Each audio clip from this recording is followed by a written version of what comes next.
Good morning. Good morning, everybody. Good morning, everybody, and welcome. Lovely to see your smiling faces there. We're just going to wait another minute and then we're going to get started.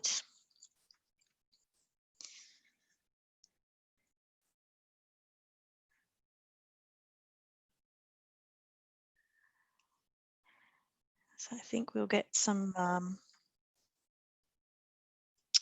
people joining us.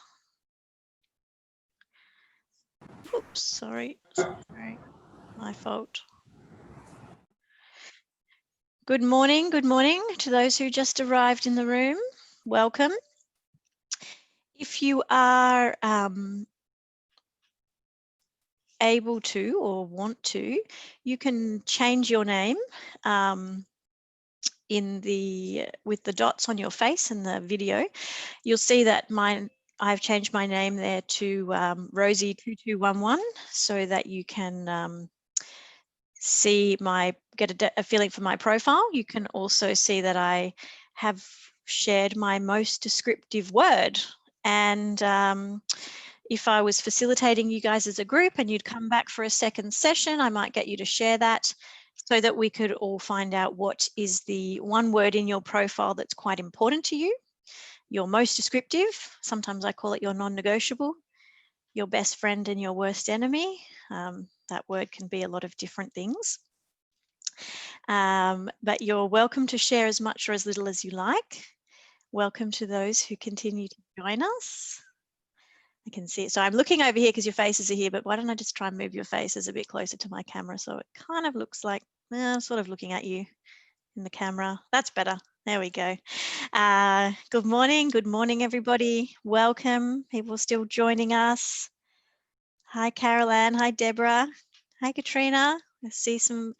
Hi, Sarah, Cheryl, Nafisa, Megan, Ralph. I don't think I've met you. Hi, I'm Rosie. Bruce.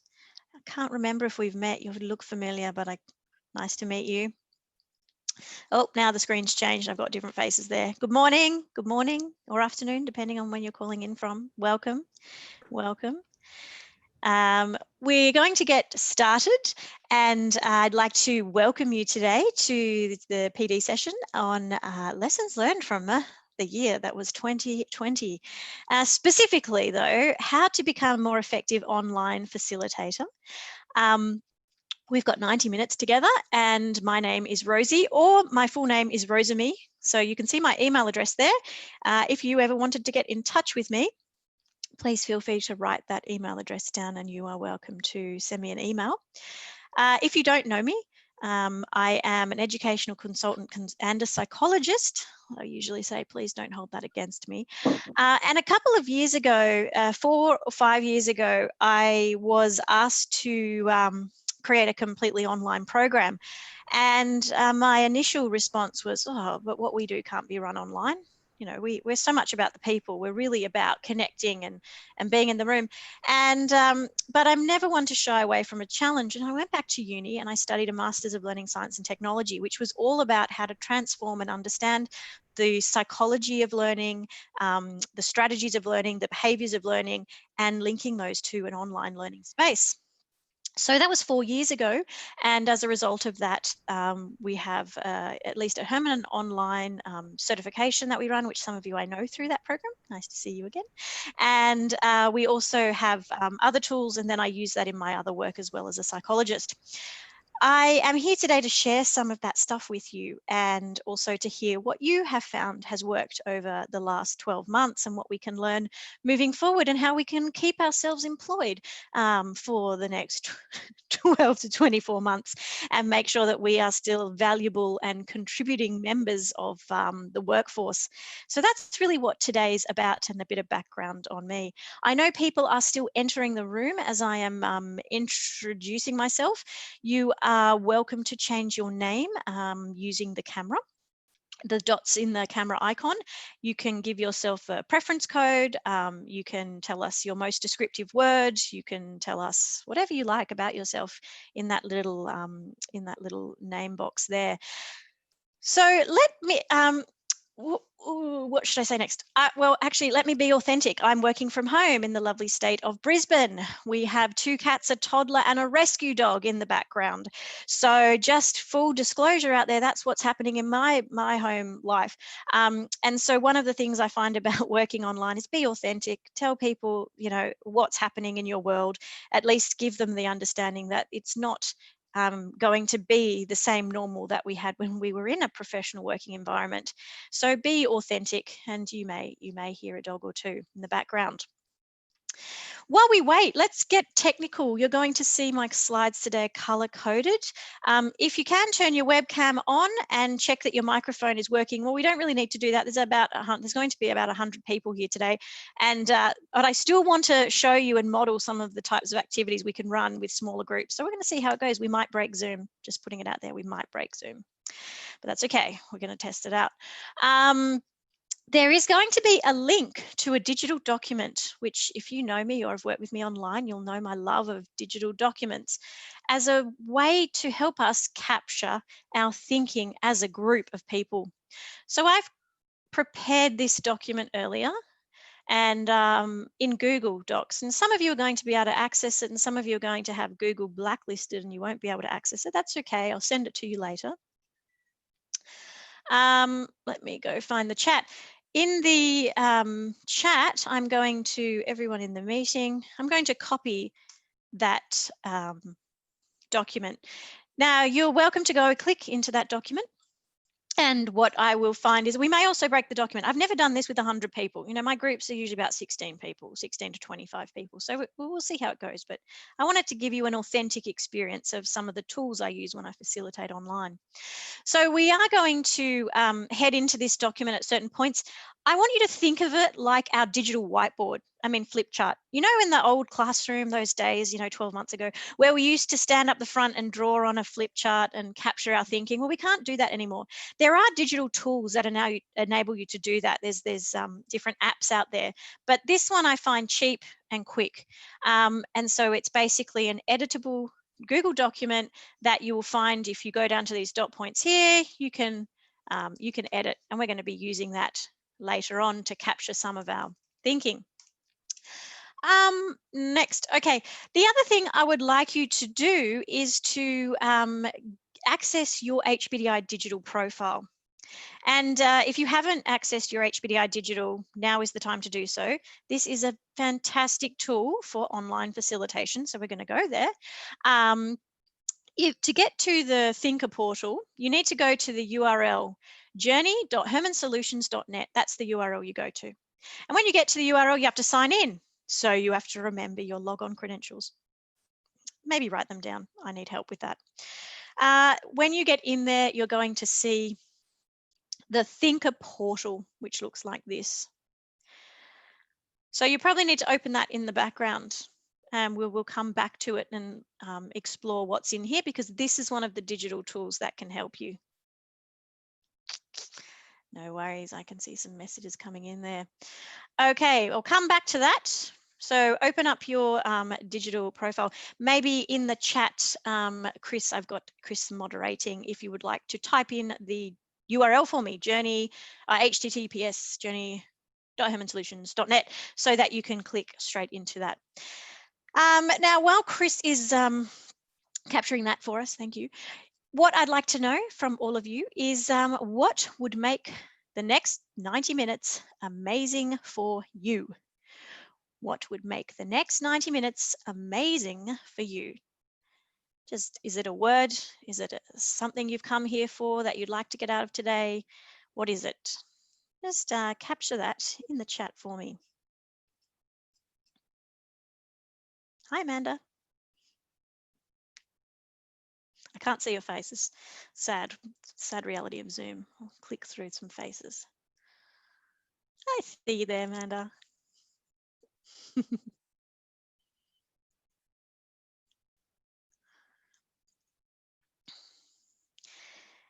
Okay, so thank you for those who are contributing in the chat for me. We've got insight, new tools. You want my pets to join? Oh, you don't. Inspiration. We've got 2 inspirations that have come through at the same time. Tools, engaging ideas, practical tips, ideas, insights, fresh ideas. Okay, ideas. All right, so I get it. Ideas. All right, you're not yellow at all, are you? Definitely not. So what I'm going to do today is I'm going to try and jam pack in as many of the kind of ideas and tips that I have found from facilitating in Zoom and other tools over the last 4 or so years. So I'm going to share as many of them as I possibly can. And to start with, one of the big things that I'm going to share is whole brain thinking is the way to make it engaging. Whole brain thinking is the way to make it engaging.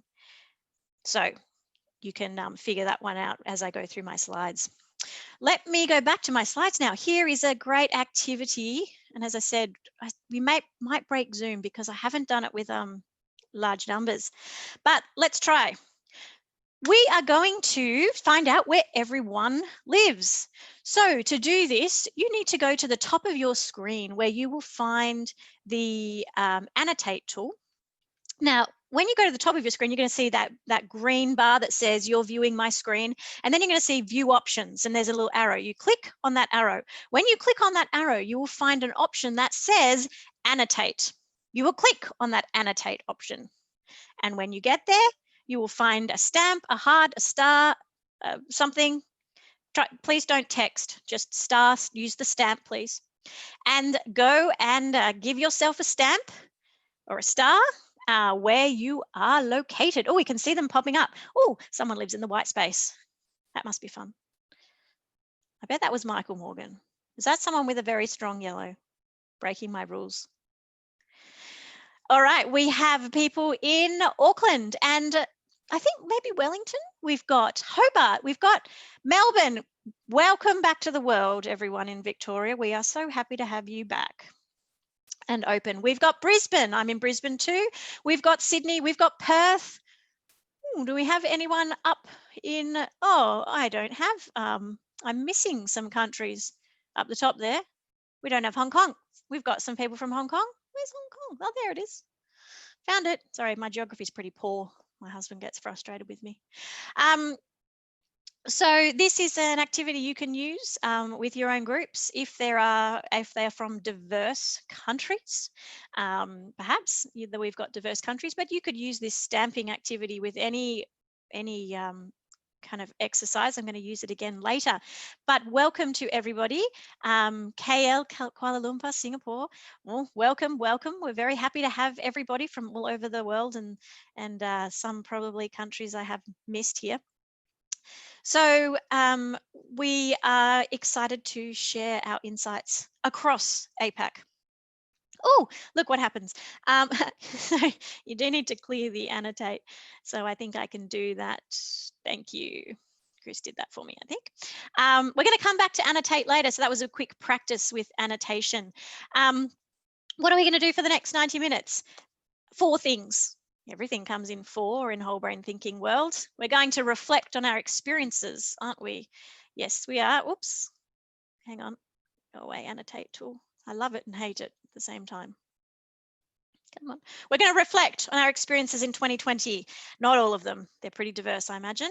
We're going to learn from the experiences of others. We're going to explore what we could do differently from understanding of what others and ourselves have experienced. And then we're going to apply and develop a plan for growth. That's probably a bit more personal, but I'll give you some tips. So some ground rules for the next 90 minutes. Stay focused where possible. That means try and stay in this classroom. Keep on task. Ask questions in the chat, and you can also use the mic, but it's easier for me to moderate them through the chat a bit later. The other thing is that I may throw people in the deep end. Okay, so be open to explore, share. If I do throw you in the deep end, or if you don't want to share, just say, look, I don't have any thoughts right now, Rosie, you put me on the spot, and I'll pass to someone else. The last point, being open and prepared. Oh, sorry, there it is, being prepared to share when asked. So today in the workshop, what I'd like you to think about is being in the workshop and observing the workshop. because the one thing that most of you said, you want ideas and insights. So one way you're going to get that is through experiencing them, actually having the experience of them. So that's what I hope to do. But the other thing is also to look at what I'm doing and step outside and look into the workshop and figure out what's happening, what's the process look like. Okay, lessons learned from 2020. The dark cloud or the silver lining? Well, it's been a year, hasn't it just? My year started off in January, where we were on holiday in the UK after a Christmas with the family, and my son got scarlet fever. And can I just say that was the beginning of the year, and it went downhill from there. So there have been lots of things that have happened in this fun year. I'm launching a poll right now. And so what I'm interested to know is your response to these questions. So first question, how much of your work life was impacted by COVID? My work life was significantly impacted, moderately, somewhat, or not at all? Second question, online facilitation since COVID. I was facilitating online prior to, I started facilitating online since COVID, or I'm not facilitating online at all. And then this one, now I have to admit, question 3, I started to do this when I was late last night, this last question, and I couldn't think of any more emotions. They were very, very filtered by my current experience. And so if you've got other words, put them in the chat for me, because I was having trouble coming up with an emotional range. So excitement, fear, concern, frustration, ambivalent, happy, relieved, nervous. What were you feeling about the reaction to having to go online, if that was something that came to you? So I'm just going to give you a couple of minutes a couple of seconds actually, 30 seconds in fact. I'm going to count down in my head. When I get to 5, I'll count down out loud.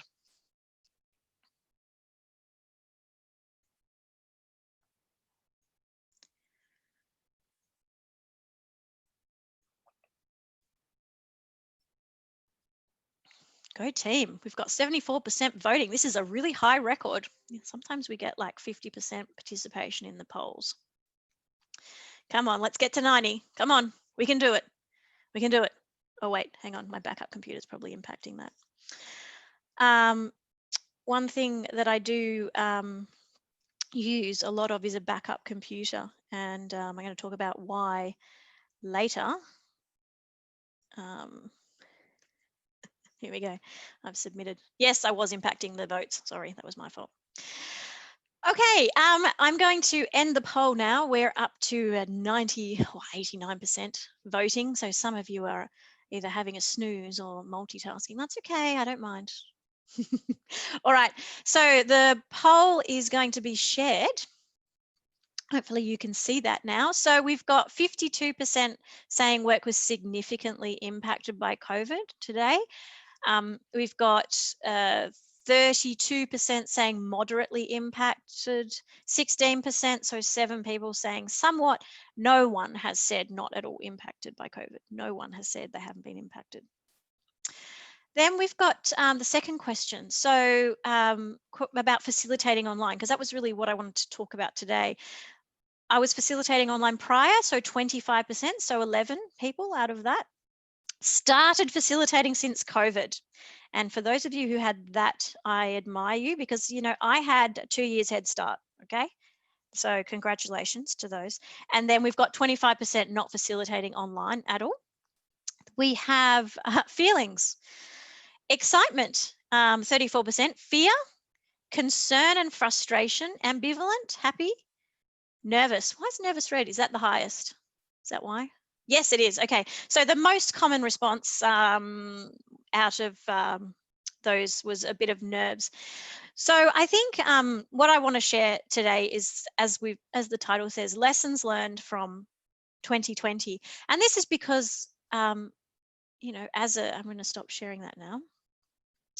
As a psychologist, of course, I have to say, and I do believe that every experience that we have, no matter how bad, because 50% of you had to make changes based on COVID, is a blessing of some kind. We just need to find what that blessing looks like or what we learn. And because I'm a psychologist who works in the learning space, I'm all about learning and what have we learned from this and how can we grow.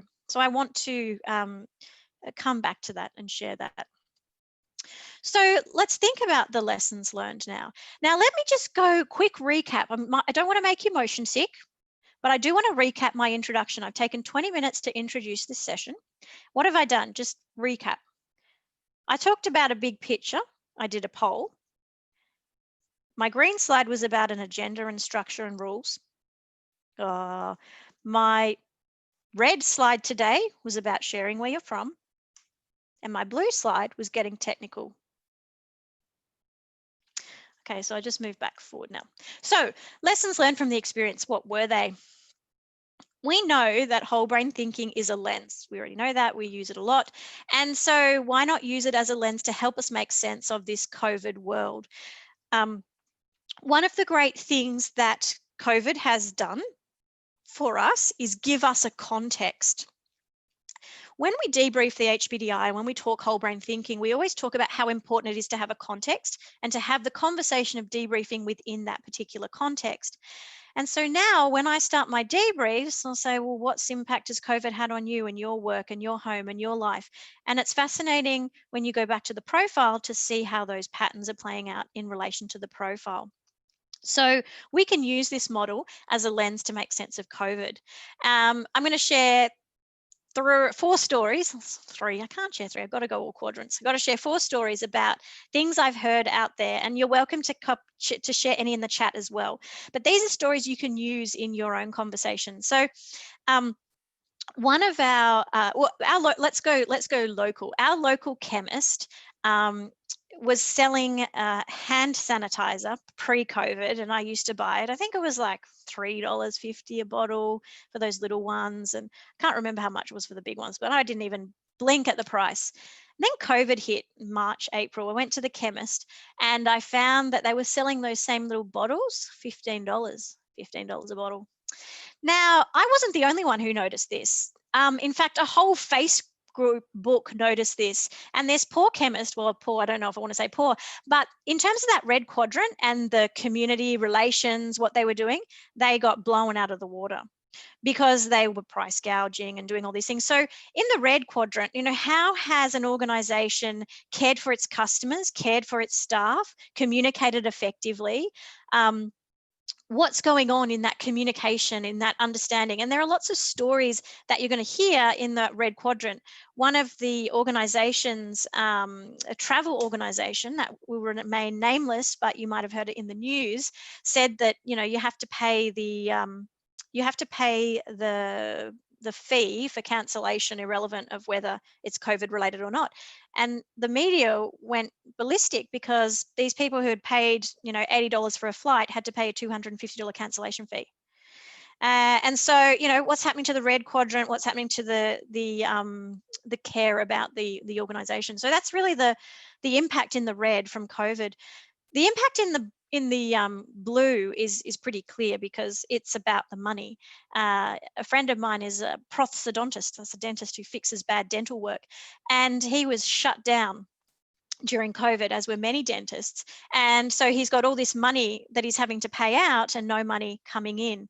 It was really interesting how quickly the government could start to subsidize things when they put restrictions on our world. But there is and there will continue to be a huge impact in the bottom line.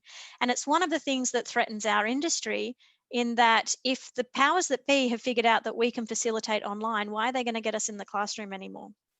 Because it's more cost effective to do it this way. There's a lot of cost benefits to facilitating this way. So if we are in that position, how do we make it as effective as the classroom? We've got to think about that too. Big challenge. The green quadrant in COVID, to me, this was so fascinating because I usually tell stories about the New South Wales state government taking years and years and years to get projects off the ground. Like think of the rail, what's the rail? I've forgotten what they're called, those trams. That drive around. Anyway, the story is that they thank you, light rail, couldn't remember the word. The light rail project was extended by something astronomical, blew out of budget because they couldn't manage their processes. But wasn't it interesting that as soon as COVID started to get real, they could make changes very quickly? Restaurants who are suddenly having to go completely takeaway. So we can make changes in very quickly if we need to. or we can stuff it up. So there were these situations where kids weren't allowed to go to school because they'd had a COVID test and they hadn't followed through the process to say you've got your COVID results, and so they needed to have the results, but the doctor said, no, we don't give you the results. There was all these process issues that people didn't really think through and think about, and challenges that came up because of that. And then there's the yellow quadrant. We really needed the yellow quadrant during COVID because we needed to think differently. But when we are under stress and pressure, and this is not related to whole brain thinking, but related to the brain and the amygdala and the fight or flight response, when we are feeling stressed and under pressure, we have trouble learning, we have trouble problem solving, we have trouble thinking differently. And this is something that was really required of us to, how did my prosthodontist friend keep in business? Well, he didn't make money during that time, but he did a lot of webinars on helping other dentists, giving them professional development and keeping his face out there, so that when things did pick up, he could go back to running his business. So go yellow, thinking differently, new ideas, thinking outside the box. And that's been required of a lot of us. And that's really what you've said today is about ideas and insights. What ideas and insights do you have? So one of the big ones is use the model to make sense of the context. The other thing about that is that sometimes you're going to have to use the under pressure profile of a person's thinking more than the normal state thinking at this time. And that's because of the context we're in. I mean, of course, you'd have to ask, are you under pressure? But I am finding, and Michael and I were talking about this yesterday, that more often than not, that under pressure profile is pretty obvious at the moment in many people's world. So, oops, there we go. What happened in your world and how did your thinking play out at work? Chris, I'd like the breakouts in a minute, just giving you a heads up. So maybe about 5 per room. I'd like you to access your digital profile for this, and you may get to share, you may not. The point is that you can share how to access it. So go to the digital profile, and when you get there, you can click on your results. I really want you, so we're going to have breakout rooms of about 5 people per group. We're going to be in them for 10 minutes. And we're going to talk about these 2 questions. What happened in your world and how did your thinking play out? So here's the activity. Breakout groups, smaller members. And I want you to discuss the following questions. Now the questions, what happens when you get kicked into a breakout room is you lose this screen. And I find that really frustrating. I wish they'd overcome that. And there are technologies that do overcome that, but this one doesn't. So the thinker handout here is going to capture these questions in that document. So if you forget the questions, you can just go into the document and go back to them. It also gives you the link to get to your digital profile. So you're going to go into the breakouts. You're going to talk about what happened in your world. How did your thinking play out? And you can share your digital profile if you want. You can screen share just like this.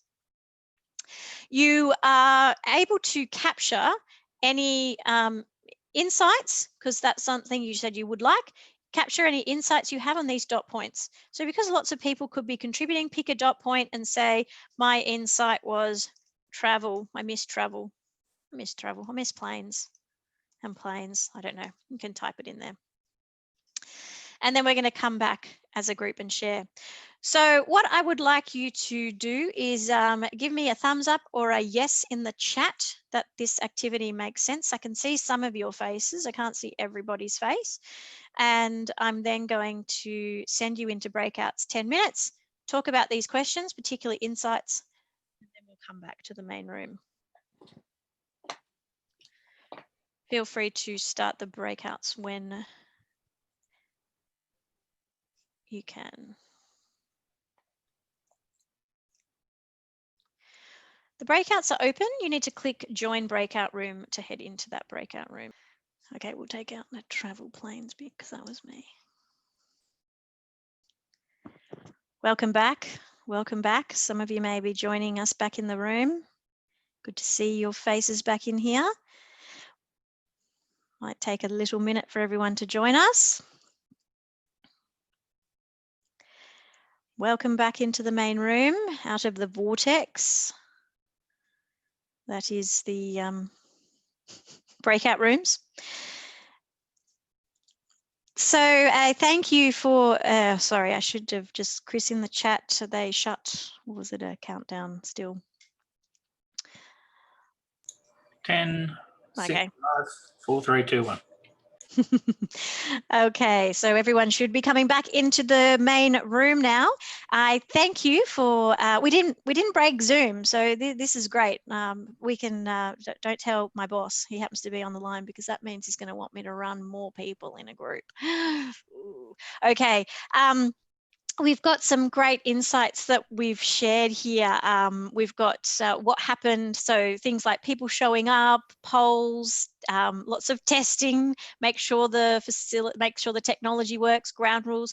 Can't be as scripted or as formal. Yeah, that's very true. I mean, one of the things that I make a point of doing is being much more relaxed. And I mean, look, you have to be, because sometimes I can't control that a 3-year-old wants to bang into the door and walk in the background and do a dance. I can't, you know, there's only my husband and I at home, and you just have to go with the flow sometimes. Be familiar with the tool. Yes, definitely. And could have done with more time. Definitely that too. That's a big one. So there are lots of different tools out there. I might have a chance to talk about the different tools later, and knowing what you want with those tools. The drive from what the clients wanted, keeping up engagement. Online can take much longer. Yes, it can. That is very true. So people think, oh, you know, we'll make it online, we'll make it quicker. But I'm going to talk later about how you manage time. Online actually does take longer, but it doesn't mean you can keep them online longer. So you've got to think about how you manage those two things. So thank you for sharing. You can have a read there. We've got some, how did your thinking play out in the work context? We've got some thoughts there as well. People have captured down below. So what I want to share is breakout rooms are invaluable. So I don't like Microsoft Teams because of the lack of breakout rooms. And although there is a way you can overcome it, but it's a little frustrating. So breakout rooms for me are a must. So when I facilitate, I say up front, I need technology with breakout room capacity. I've got four different technology options I can use. And Adobe Connect, Zoom, Ring Central, and Blue Jeans. They're the ones that I go to. Zoom is my first choice because most people know it.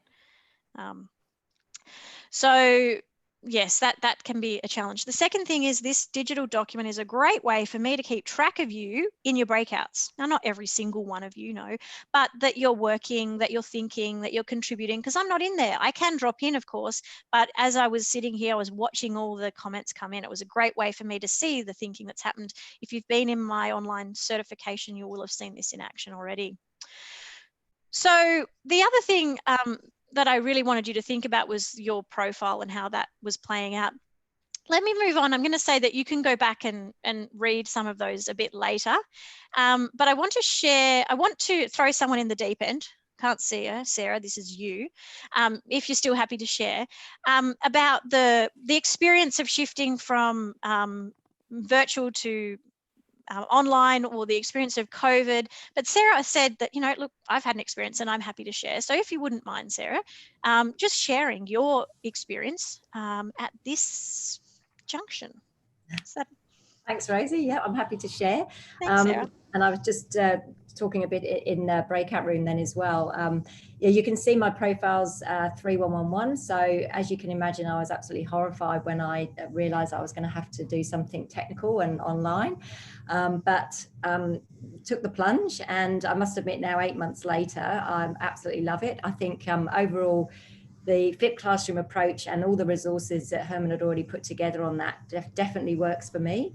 I think that if you can get people to do as much of the learning up front before you actually get into the Zoom, as it were, then you can actually really focus on consolidating the learnings, sharing, and a lot of discussion and engagement, as you said. So if you can try and minimize the teaching time in the Zoom and actually maximize that discussion and sharing and engagement, then that definitely works. So I probably won't go back to doing it the other way now. I think flipped classroom, so you get them to do the survey. I've created an online module so that they can actually learn about the model before they get there. They can access their results before they get there, and then I use the time time in the room to have those discussions, to do some speed dating still in breakout rooms so they can share their profiles. I get them to come along with a prepared, the prepare to share template, so we can still do that and just do speed dating in rooms, and you can switch people around really quickly, move people around in rooms so they get a bit dizzy and everything, but they love that because it keeps the energy going.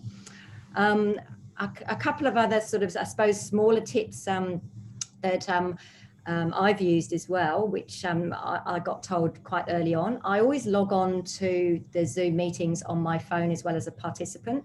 So I've got it there so I can always see what participants are seeing. So you know how sometimes people say, can you see that? Can you see that? Well, I don't need to do that because I can always see when I'm screen sharing on my phone what everybody else is seeing. So I think that's a really good tip. So you're just logged in on your phone. A couple of other things. So I know you mentioned we've done some annotation today. I use annotation as well for if you want people to vote on options. I call it stampocracy. So I actually put a whole load of options there, and then I actually again get people to annotate with their stamps and if they've got choices, and then you get a visual really quickly of the preferred options, and then you can go and have your discussions around those options.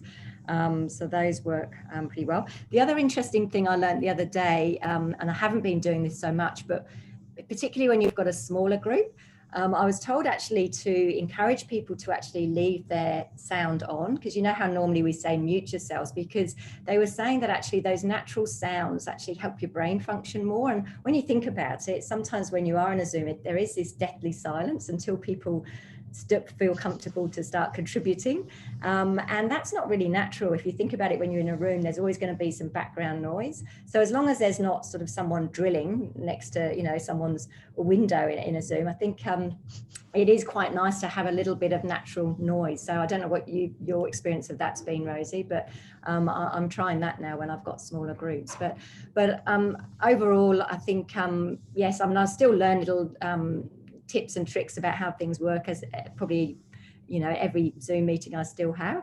But overall, I think the breakout rooms are an absolute winner. People always love those, and yeah, just trying different things out. And I said I find the Herrmann resources have been really useful, and getting people onto the Thinker portal as well online as well, that's been fantastic. So hopefully that's given you a few other tips or stories to think about.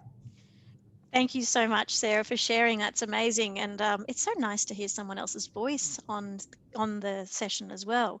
That's the auditory learner in me. But you bring up some really great points that, so flipped learning, which I'll talk a bit more about later, which is about giving people content so they come to the classroom ready. So that's a time management thing as well as a learning thing. Having a backup. So right next to me here, sorry about the messy office, but right next to me is you guys on another computer. And yes, if you don't have another computer, use your phone, because I want to see exactly what you see so I can troubleshoot more effectively. Very important tip. And there was something else that was magic that you said, Sarah. It's just blown out of my head. It will come back to me. I like the idea of having the microphone off in the smaller groups. Thank you. It was the annotation with the stamps. I think definitely in smaller groups that can be very effective. And I also think one thing that I do, and I say this up front, is that I will ask people to share. So, okay, Sarah and I had a little email exchange prior to today, but she offered to comment, which I was very thankful for. But I also just say, Lisa, I can see you right in the middle of my screen there, and I'll say, Lisa, what do you think? What do you want to share? And that's because people don't like waiting. So who'd like to talk? Tick, tick, tick, tick. And so instead of that usual facilitation method of who would like to share, you say, Lisa, what would you like to share? But you also preface that by saying, if you don't have anything to share, then just say, I can't think of anything at the moment, pass. And you build that rapport by being relaxed in your facilitation style rather than being formal. So thank you so much for sharing, Sarah. Thumbs up for Sarah. One of the stamping idea is really good with, do you remember maybe in the old version where we used to do that, think about what your organization pays most attention to activity?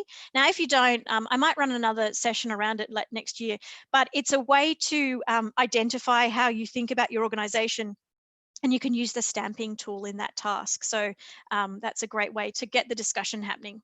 I'll come back to that. What I did want to talk about though is you, the facilitator. Let me just do a time check. Okay, you, the facilitator, and I want you to go back to some old school psychology, which is Maslow's hierarchy of needs. Good old Maslow.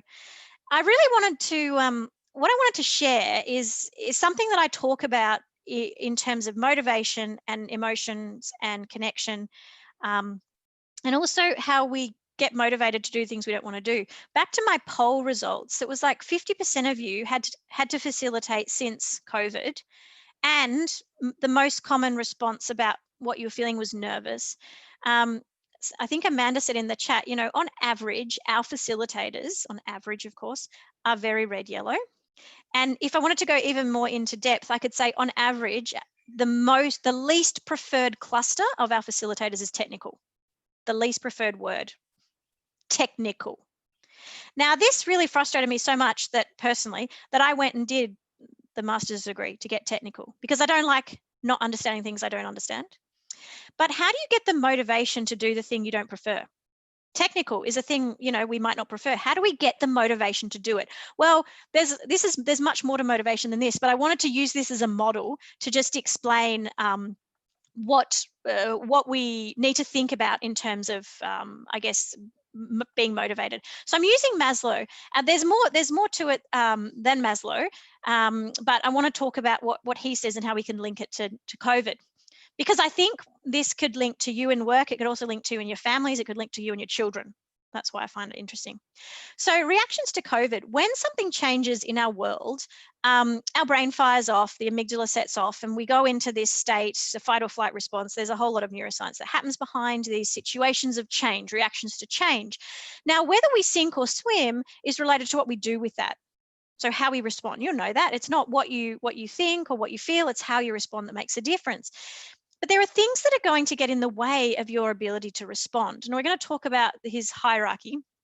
To be motivated to get technical, or to react to COVID, let's go COVID first. So let's think about what happened when COVID happened.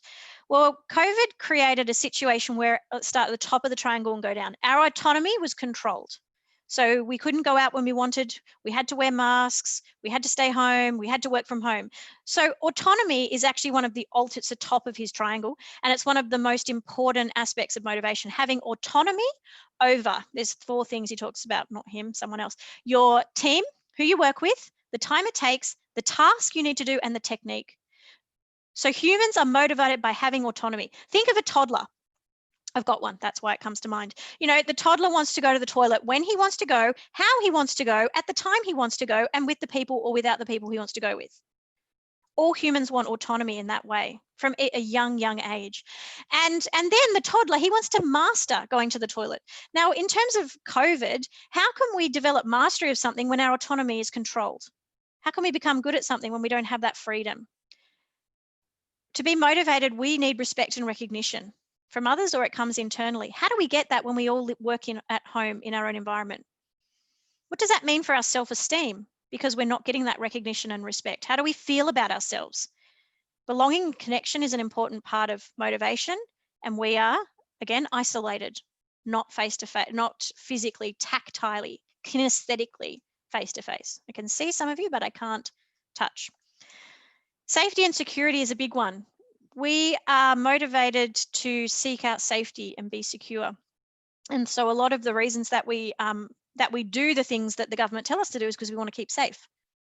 We wear the mask, we want to keep safe.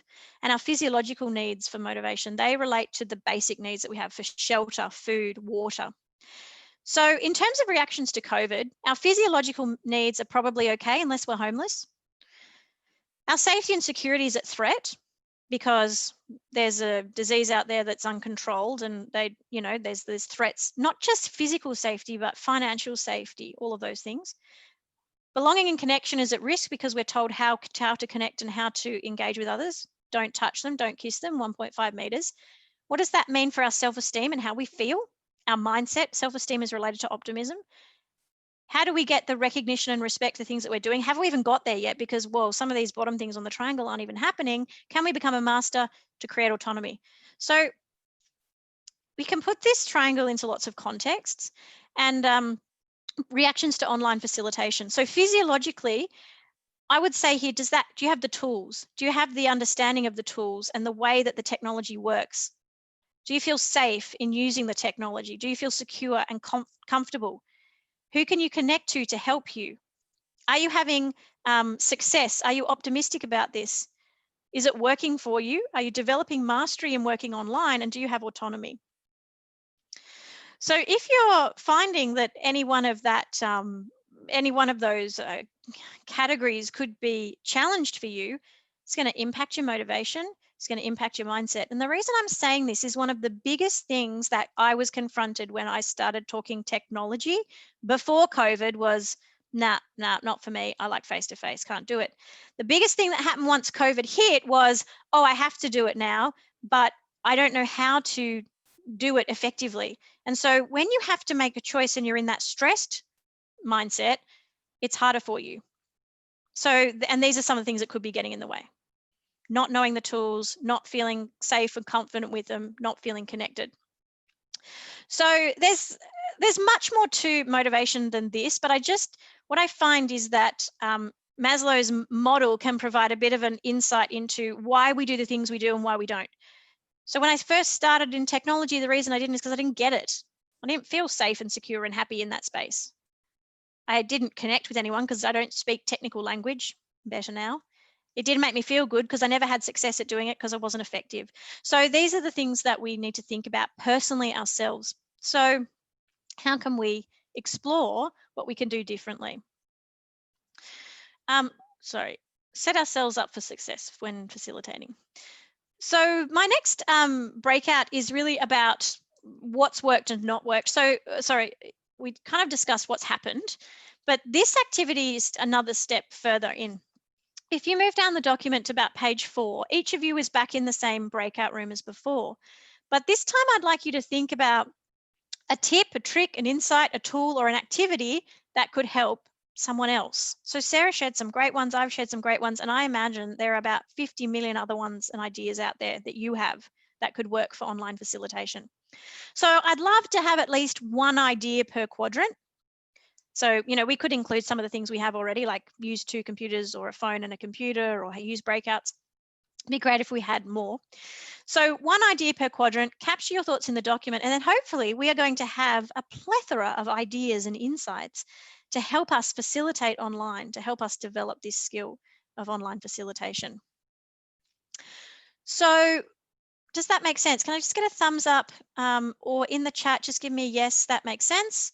One person could share for the group, and you might have to reallocate the groups, Chris, depending on the numbers that we're left with. I can only have a max of 14 breakouts.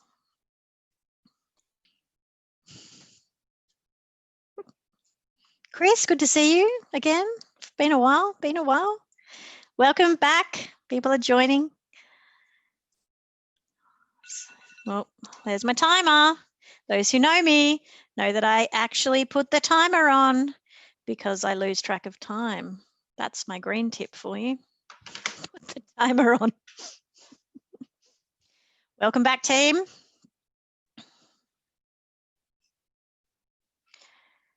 All right. Thinking everyone's nearly joined. I'm just moving your faces around so I can see how many I can see in one time. That's probably my biggest frustration about online facilitation. I can't see you all in this technology, at least. There we go. There's more of you. So I don't want to give you the answers yet.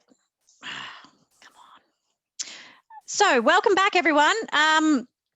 What we've got now, which is super exciting, and you've participated incredibly well, is a whole lot of tips from 9 breakout rooms, nearly, about the discussions that you had and some of the insights that you've got around filling in the, tips. So we've got a lot of you have said, flipped classroom, being prepared. So there's a whole lot of ideas that you can go through and read in your own time. Someone was writing about do a treasure hunt, get people in teams. So whoever group 3, can you just share tell me a bit, if you haven't left, can you just tell me a bit more about the Thanks, Amanda.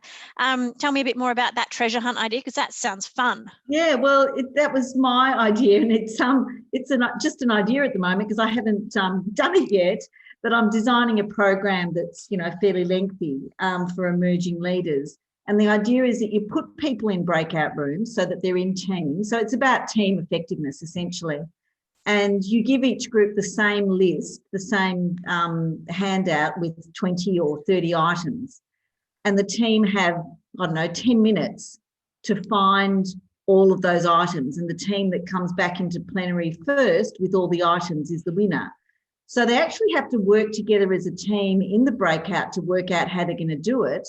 But then they actually have to run around their house or office or site to actually find the things. So is everyone going to run around and find a calculator, or are we going to have team roles? What's the most effective and efficient way to complete the task of a treasure hunt?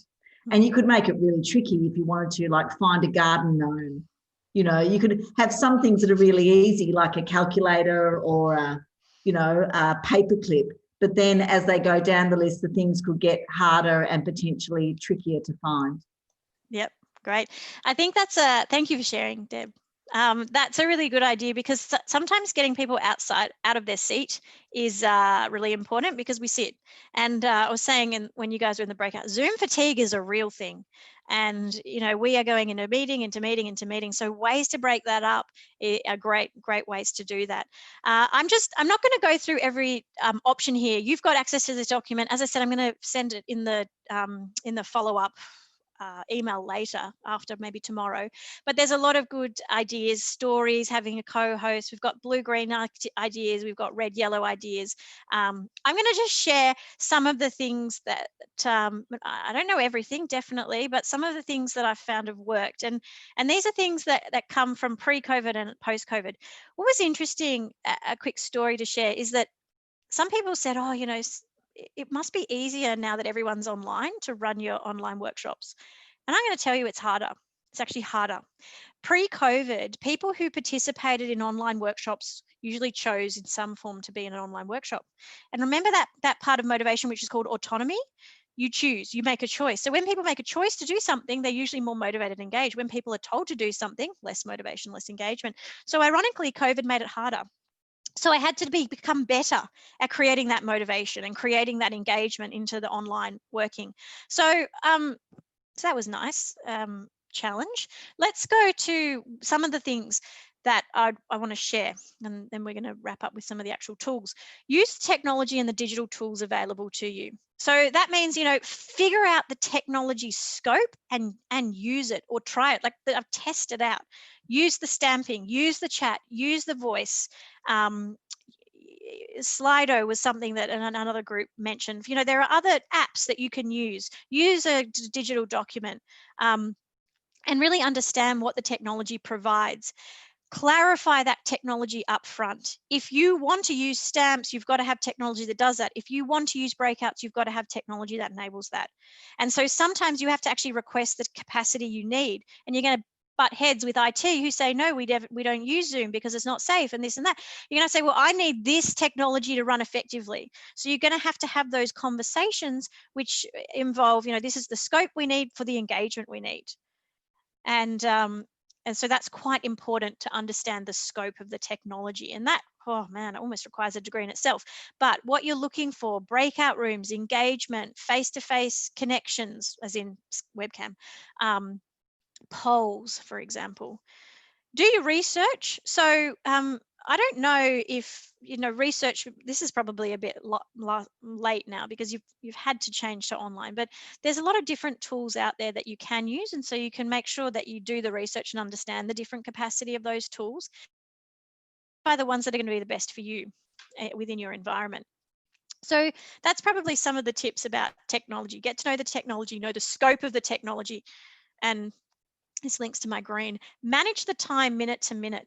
So there's nothing worse online than being sitting there, as I said before, waiting for someone to reply. It's like, oh, so what do you think is something you could do differently? And I said, tick, tick, tick. So try to, I always use my timer. I've never used my timer more in facilitation than I do online, because I have to keep the pace going. in a classroom, you can intuit, okay, the activity needs more time, the activity needs to end, because you're in the classroom. When you are not, you have to use a timer, and you also can communicate into the breakout rooms. And that really annoys some people because they want more time to express. So up front, you say you're going to be cut off, and then we're going to move on. It's a different way of facilitating. Explain the process up front. Let them know they're going to be cut off. Let them know they're going to be thrown in the deep end. Let them know what you're expecting of them. This is the most important one for me. Reduce face-to-face time with flipped learning. Deal with content before you get to the classroom. Your job is no longer to say, I hold the secrets of whole brain thinking and know all about the model and where the model came from. And no. We can read that, we can learn that, we can get to know that in our own time. Your job and the power you bring is facilitating insight, facilitating understanding, and helping people solve their problems. And that's what you can get to by using content earlier. Sharing content earlier, sorry. Have a backup, and then have a backup for the backup, and then have a backup for that backup. Every session I go into, I didn't do it today, but I'd usually give them my phone number. Small groups, give phone number up front. Text me if you have problems. This is the ultimate backup, because if 6 people get kicked off, I had a session once where a company externally updated the software of all their employees' computers, and so 6 people in a group got kicked offline all the same time, couldn't get back on. And had I not had them call me and say what is going on here, I wouldn't have known why. So have your phone, have a backup for the backup, have a spare computer.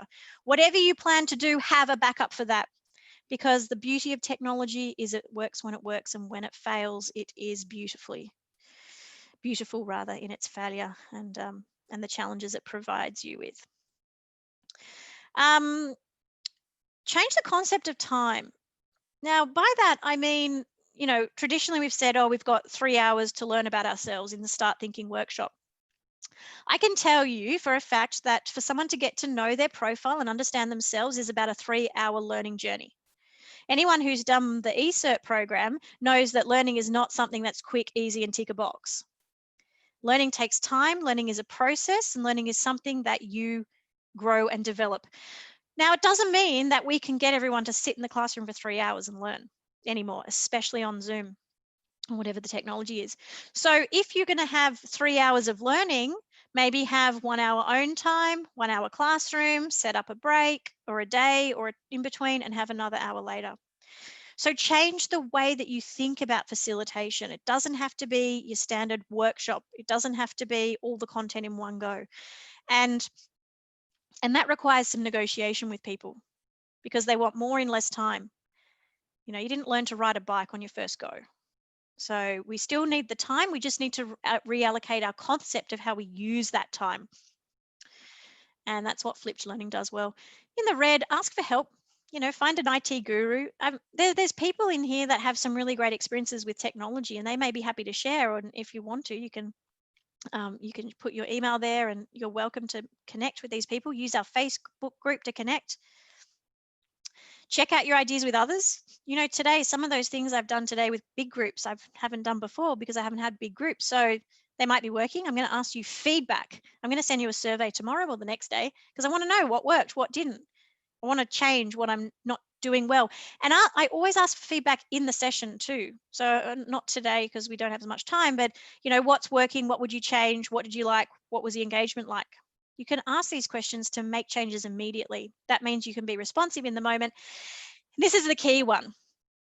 Operate outside your preference and become self-sufficient. The most effective online facilitators out there are people who operate outside their thinking preference. They don't come to me and say, oh, Rosie, I'm just not technical, I can't do it. They say, oh, I'm not technical, but how can I do it? And that is absolutely the key. It's the key in life, because what you need to do is not always what you prefer to do. It is so, so important. And it's becoming the self-sufficient practitioner. We are absolutely here to help you. But you also have to say, okay, these are the things I find hard. If you find managing time hard, you have to put 10% more energy in managing time than you do talking with others. If you find dealing with people and dealing with interpersonal dynamics hard, you have to put more energy into that than you do into dealing with the technology. You have to put more effort and energy into the thing you find more challenging, most challenging, in fact. And that will make you a very effective online facilitator. So effective that your group won't be able to guess your preference. They won't know if you're a 2211 or a 1122 because you will be able to move between the quadrants. And the last one, get creative about new ways of doing things. We shared some of those stories. Think differently, create new resources. I mean, I am a fan of this collective intelligence document. I love the digital document. Look for new opportunities. Now, by that, what I mean is every time you run a session now, you are looking for the next opportunity to run the next session rather than a one-off, this is a workshop. You're always looking for opportunities. You're always looking for problems to solve because that is how it keeps your role valid, important, and effective. And so it's much harder to pick up problems when you're not in the room listening to all the behind the scenes chat. So you're constantly looking for opportunities. You can do a poll at the end. What's next? Those kind of things. Look for those opportunities to follow up. And my favorite, the growth mindset piece. You know, I don't do technology, fixed mindset. I can't do technology, fixed mindset. Add the word yet. I can't do technology yet. Or I can't do technology. How can I do technology? So Carol Dweck's work on the growth mindset, if you don't know it, go and read it. It's really good. And it's really required at the moment, because we have so many changes in our world that we don't control. So we need to start fostering that growth mindset.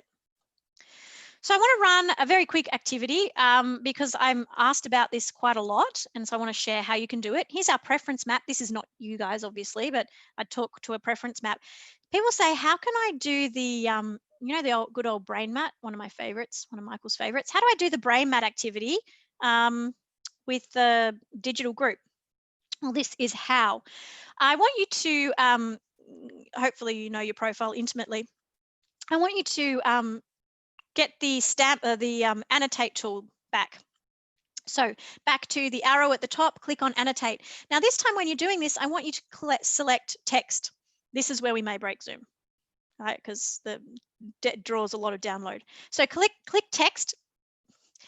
I want you to go and click your text icon in the quadrant of highest preference. So if your quadrant of highest preference is blue, you're going to go and type Andrew in the blue. Oh, that was magic. I was just about to say Andrew in the blue. If you're yellow, so type your name in the quadrant of highest preference. Now, while you're doing that, side note, if you think your group's not happy to share names, remember you just use the stamp tool. Because of confidentiality, you can cover both bases. So we've got, we're getting a preference map in the highest quadrant playing out here. So let's go with, this is where I'm going to throw you in the deep end, Cheryl in the yellow. Cheryl in the yellow. Hi, Cheryl in the yellow. Hi there, Cheryl. What's one thing that you have taken away from today? I actually like that mindset thing about the importance of actually extending yourself into the technology that you're perhaps not that comfortable with. Great, thank you. Thank you for sharing, Cheryl. Throw you in the deep end there. And so, but I'd also like to hear a different quadrant of thinking. I'd love a green quadrant. Megan, in the green, would you like to share something, an insight for you? Hi, yeah, learning how to use the annotate tool. That was lots of fun. Yep, so we've got two different thinkers, two different insights. One was a bit more conceptual and, you know, about the idea of using this growth mindset. Megan's was much more tactical. It was about the actual tool and the annotation. Let's go with, in the red, Robin, in the red. Would you like to share an insight? I haven't used breakout rooms before, so that was probably my one. Yep, great. Thank you. Thank you for sharing. And Andrew, in the blue. So look, Andrew, you're not. We've got Andrew, Justin. I can't. Two Justins. Stan, welcome. Oh, Stan, welcome. Stan, I haven't seen your face. Andrew, would you like to share something?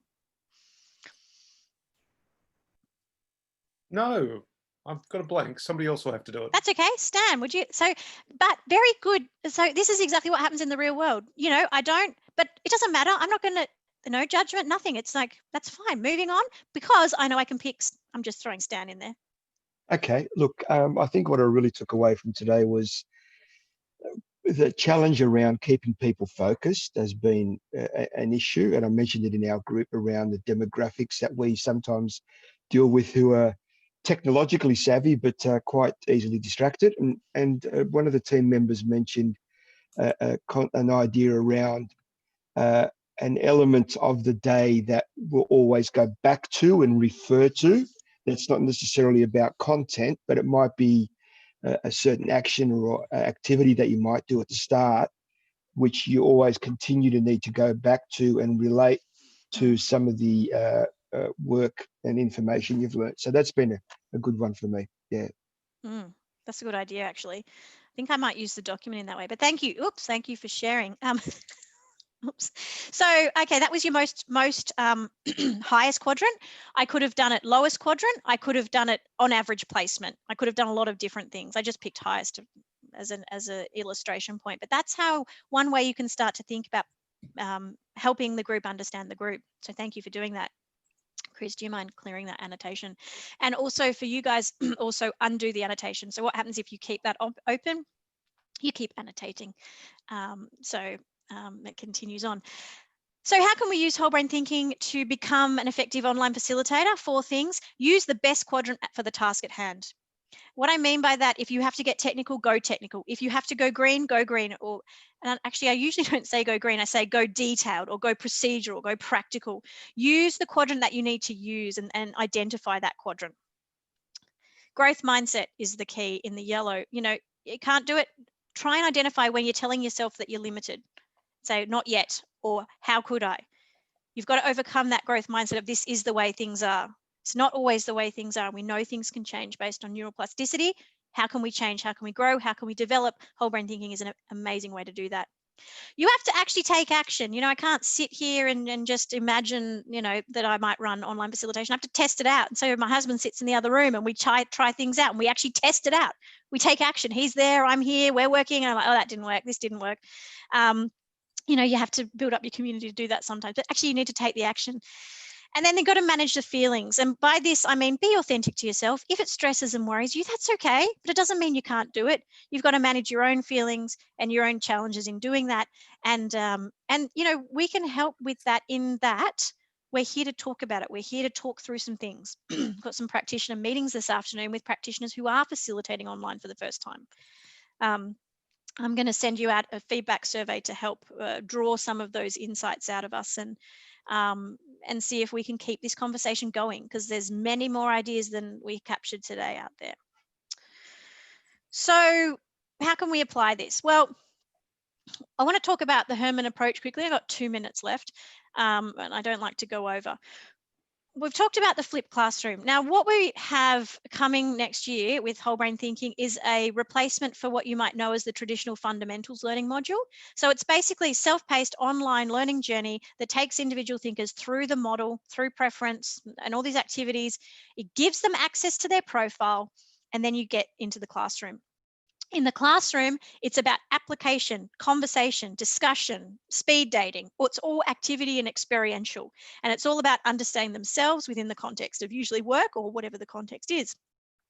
So that's often the first 90-minute session, and then a follow-up 90-minute session, which is more around using what they've learned to share with others, to help use the model to solve business issues. And then after that, it's about, well, what next? I mean, it becomes a really expensive tool if you do it once and use it once. But if you start to use this in an ongoing way, lots and lots of times, 90-minute sessions, looking for the problems that need solving and identifying those, you're going to get a lot more bang for your buck. And there are more tools that will be coming next year. So what is the technology that we have? For your thinker, we have the thinker portal and the digital profile, and we have the app. They're the 2 things for your thinker. So to quickly close that down, you have been already going into the Thinker portal to get to your digital profile, and hopefully you're very familiar with that. So here's my Thinker portal. The journey.hermannsolutions.net/thinker. You know, keep that URL handy because it's the same URL every time for everybody. And what I want to show you that is coming is this section here about my journey. So it's an introduction, they take the assessment, they welcome, they learn about whole brain thinking, they go through basically an online learning module of videos and activities and journaling, where they type in answers in, the responses in, and then after that, they get to their profile. So that's been piloted currently by some of our practitioners and also in the States and by us. So it's not quite open yet, but it's coming very soon.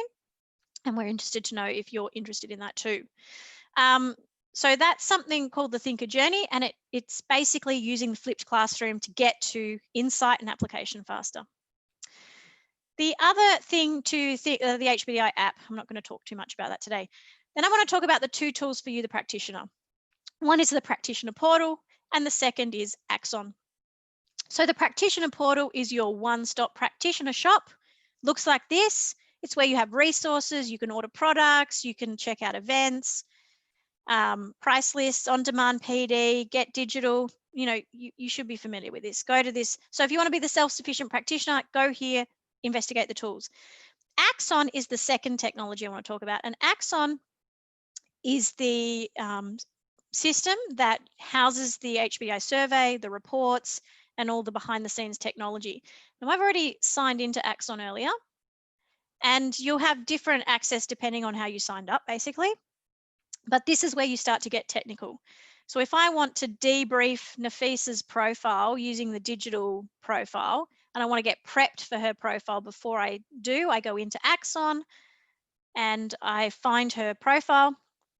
And because I can see, so Nafisa's tested out some of this online learning for me, and I know she's done all of the modules because they're blue except this journal one. She's done all of them except the one.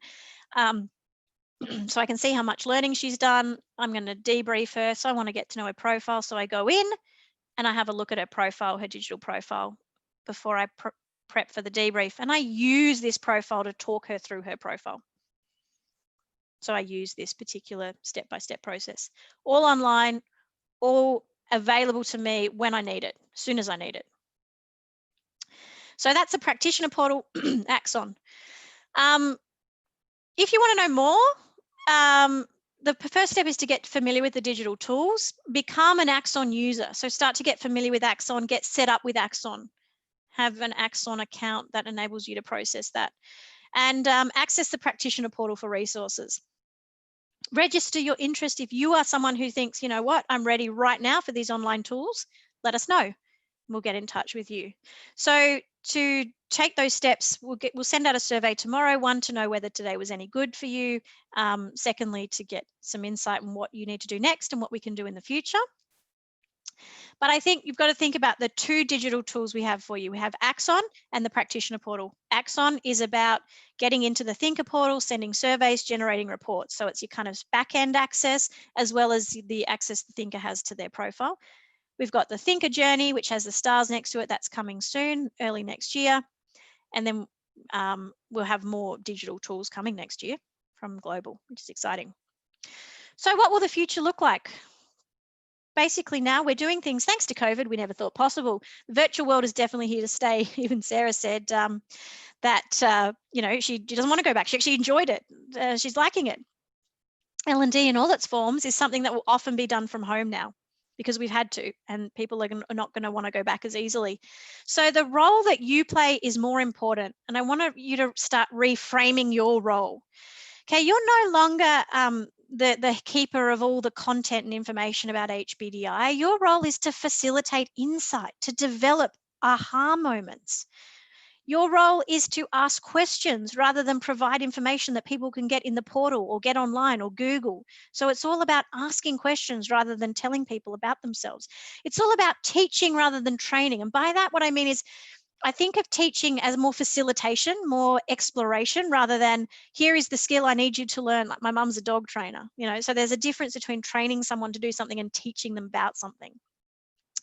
And the Thinker portal, which I'd like you to go back and explore now, your own Thinker portal, is going to be the tool for that reality.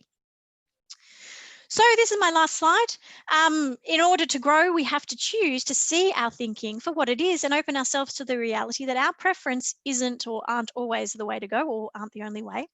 And that's the essence of whole brain thinking, giving you the perspective and the power to choose. So if you'd love to share in the chat, that would be great. What are you going to do differently? You're also welcome to share any insight you've had.